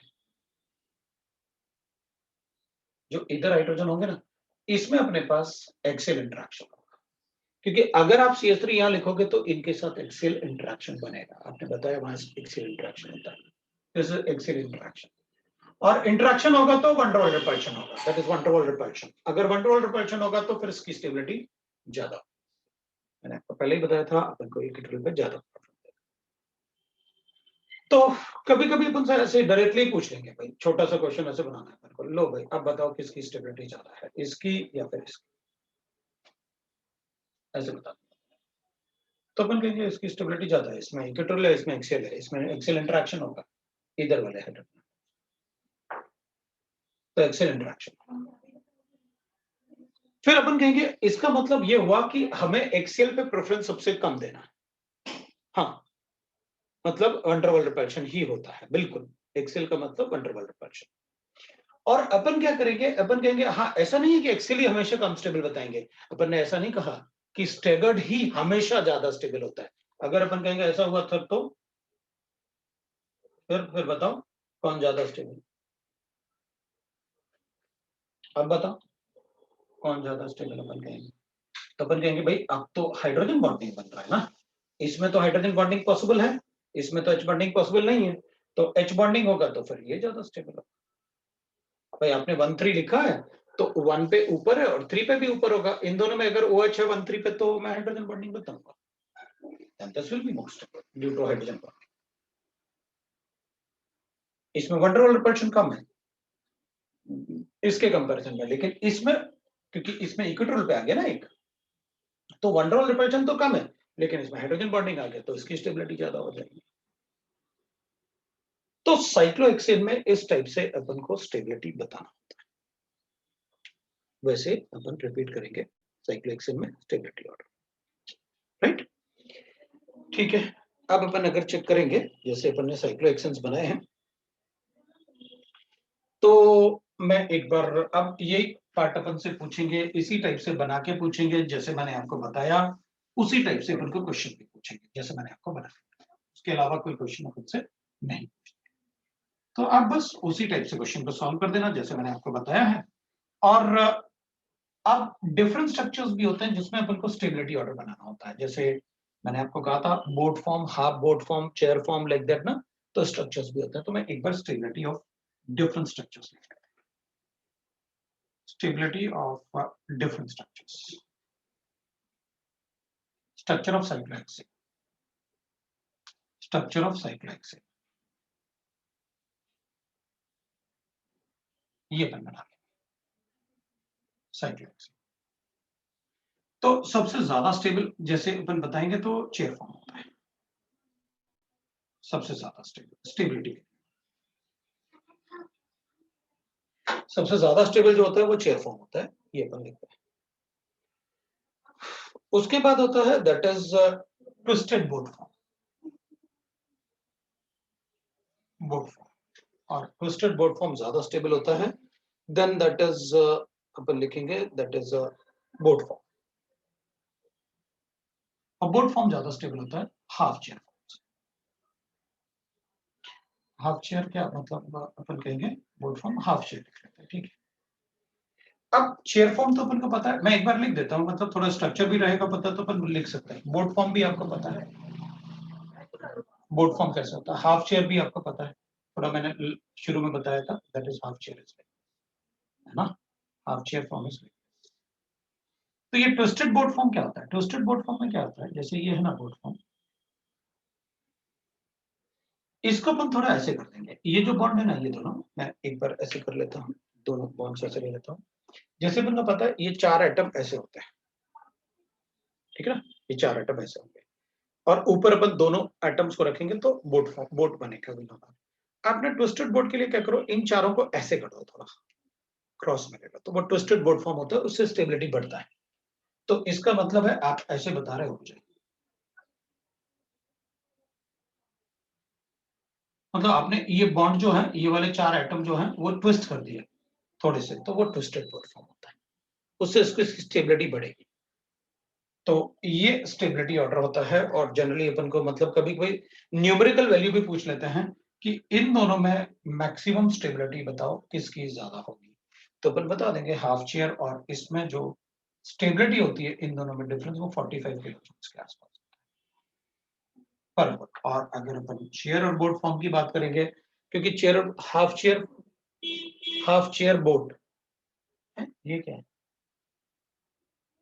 अच्छा, अभी अब इसको हाफ बोट बोल दो या हाफ चेयर बोल दो, एक ही बात है ना। हाफ चेयर बोट फॉर्म क्यों लिखेंगे अपन, है ना, तो अगर अपन बोट फॉर्म देखेंगे तो विल राइट दैट इन दोनों में जो डिफरेंस होगा वो 28 का, और इन दोनों में जो डिफरेंस होता है that is 23 kilo joules per. तो अब इसको आप हाफ चेयर की जगह हाफ बोट बोल दो, एक ही बात है।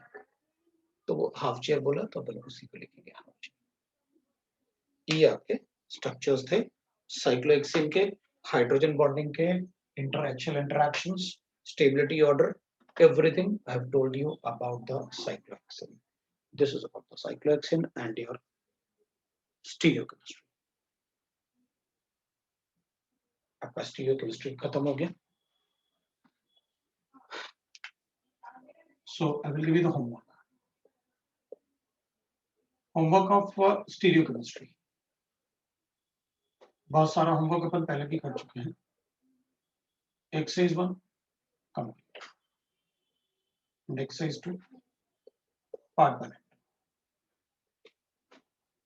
This is the homework what we discussed. मैंने इससे पहले काफी कुछ डिस्कस भी कर चुके हैं, लेकिन इतना होमवर्क आपको नेक्स्ट क्लास के लिए करना होगा, और फिर उसके बाद पार्ट 3 and 4 इसका, और exercise 3, that will be the homework. ठीक है. स्टीरियोकेमिस्ट्री का शीट नहीं है क्या तुम लोगों के पास?